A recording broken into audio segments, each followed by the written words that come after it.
मेरे प्यारे देशवासियों, इस 25 वर्ष का अमृतकाल के लिए जब हम चर्चा करते हैं तब मैं जानता हूं चुनौतियां अनेक है, मर्यादाएं अनेक हैं, मुसीबतें भी है, बहुत कुछ है। हम इसको कम नहीं आंकते हैं, रास्ते खोजते हैं, लगातार कोशिश कर रहे हैं, लेकिन दो विषयों को तो मैं यहां आज चर्चा करना चाहता हूं। चर्चा अनेक विषयों पर हो सकती है, लेकिन मैं अभी समय की सीमा के कारण दो विषयों पर चर्चा करता हूं। और मैं मानता हूं हमारे इन सारी चुनौतियों को कारण, विकृतियों के कारण, बीमारियों के कारण इस 25 साल का अमृतकाल, उस पर शायद अगर हमने समय रहते नहीं चेते, समय रहते समाधान नहीं किए, तो वो ये विकराल रूप ले सकते हैं। और इसलिए मैं सबकी चर्चा न करते हुए दो पर जरूर चर्चा करना चाहता हूं। एक है भ्रष्टाचार, दूसरा है भाई भतीजावाद, परिवारवाद। भारत जैसे लोकतंत्र में जहां लोग गरीबी से जूझ रहे हैं,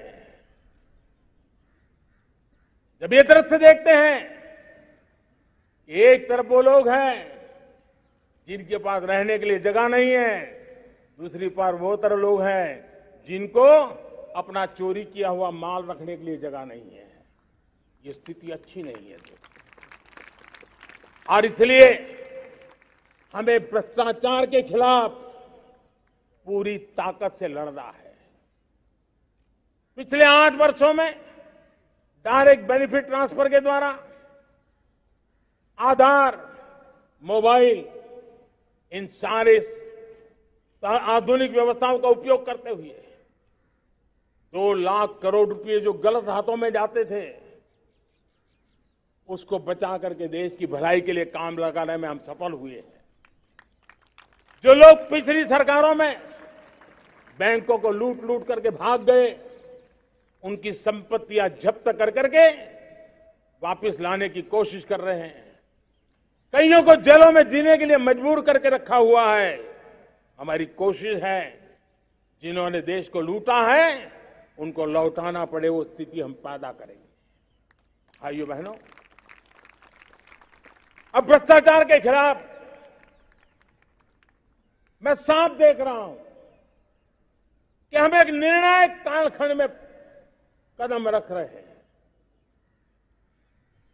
बड़े बड़े चमरबंदी भी बच नहीं पाएंगे। इस मिजाज के साथ भ्रष्टाचार के खिलाफ एक निर्णायक कालखंड में अब हिंदुस्तान कदम रख रहा है। और मैं लाल किले की प्राचीर से बड़ी जिम्मेवारी के साथ कह रहा हूं। और इसलिए भाइयों बहनों, भ्रष्टाचार दीमक की तरह देश को खोखला कर रहा है। मुझे इसके खिलाफ लड़ाई लड़नी है, लड़ाई को तेज करना है, निर्णायक मोड़ पे लेकर के ही जाना है। तब मेरे 130 करोड़ देशवासी, आप मुझे आशीर्वाद दीजिए, आप मेरा साथ दीजिए। मैं आज आपसे साथ मांगने आया, आपका सहयोग मांगने आया हूं, ताकि मैं इस लड़ाई को लड़ पाऊं, इस लड़ाई को देश जीत पाए और सामान्य नागरिक की जिंदगी भ्रष्टाचार ने तबाह करके रखी हुई है। मैं मेरे इन सामान्य नागरिक की जिंदगी को फिर से शान बान शान के लिए जीने के लिए रास्ता बनाना चाहता हूं। और इसलिए मेरे प्यारे देशवासियों, ये चिंता का विषय है कि आज देश में भ्रष्टाचार के प्रति नफरत तो दिखती है, व्यक्त भी होती है, लेकिन कभी कभी भ्रष्टाचारियों के प्रति उदारता बरती जाती है। किसी भी देश में ये शोभा नहीं देगा। और कई लोग तो इतनी बेशर्मी तक चले जाते हैं कि कोर्ट में सजा हो चुकी हो, भ्रष्टाचारी सिद्ध हो चुका हो, जेल जाना तय हो चुका हो, जेल गुजार रहे हो, उसके बावजूद भी उनका महिमा मंडन करने में लगे रहते हैं, उनकी शान शौकत में लगे रहते हैं, उनकी प्रतिष्ठा बनाने में लगे रहते हैं। अगर जब तक समाज में गंदगी के प्रति नफरत नहीं होती है, स्वच्छता की चेतना जगती नहीं है। जब तक भ्रष्टाचार और भ्रष्टाचारी के प्रति नफरत का भाव पैदा नहीं होता है, सामाजिक रूप से उसको नीचा देखने के लिए मजबूर नहीं करते, तब तक एक मानसिकता खत्म होने वाली नहीं है। और इसलिए भ्रष्टाचार के प्रति भी और भ्रष्टाचारियों के प्रति भी हमें बहुत जागरूक होने की जरूरत है। दूसरी एक चर्चा मैं करना चाहता हूं, भाई भतीजावाद। और जब मैं भाई भतीजावाद, परिवारवाद की बात करता हूं तो लोगों को लगता है मैं सिर्फ राजनीतिक क्षेत्र की बात करता हूं। जी नहीं, दुर्भाग्य से राजनीतिक क्षेत्र की उस बुराई ने हिंदुस्तान की हर संस्थाओं में परिवारवाद को पोषित कर दिया है।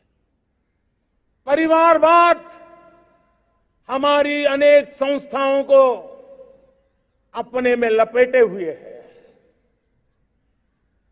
और उसके कारण मेरे देश की टैलेंट को नुकसान होता है, मेरे देश के सामर्थ्य को नुकसान होता है। जिनके पास अवसर की संभावनाएं हैं, वो परिवारवाद, भाई भतीजे के बाद बाहर रह जाता है।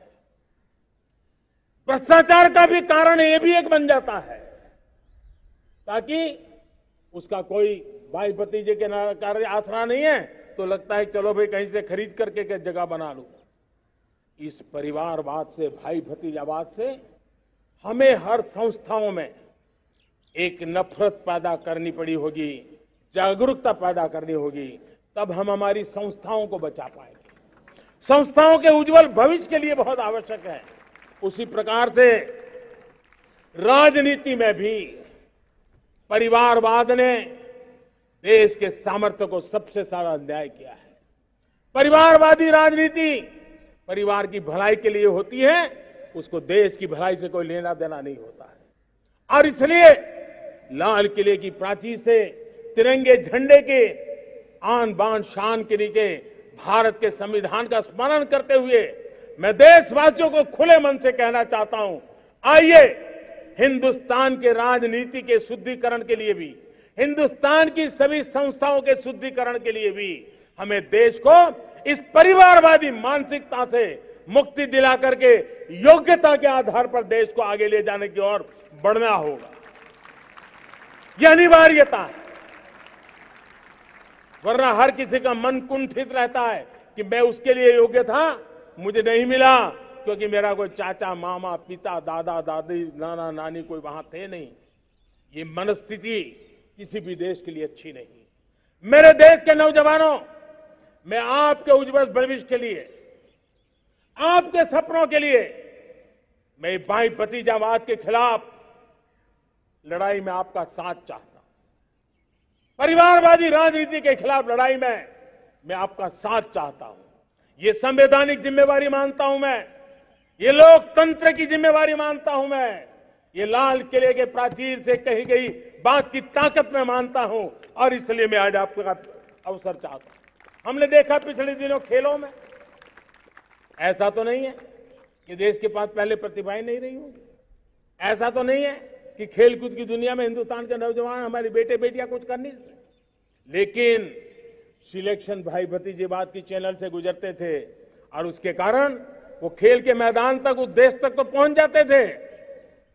जीत हार से उन्हें लेना देना नहीं था, लेकिन जब ट्रांसपेरेंसी आई, योग्यता के आधार पर खिलाड़ियों का चयन होने लगा, पूर्ण पारदर्शिता से खेल के मैदान में सामर्थ्य का सम्मान होने लगा, आज देखिए दुनिया में खेल के मैदान में भारत का तिरंगा फहरता है, भारत का राष्ट्रगान गाया जाता है, गर्व होता है और परिवारवाद से मुक्ति होती है, भाई भतीजावाद से मुक्ति होती है, तो ये नतीजे आते हैं।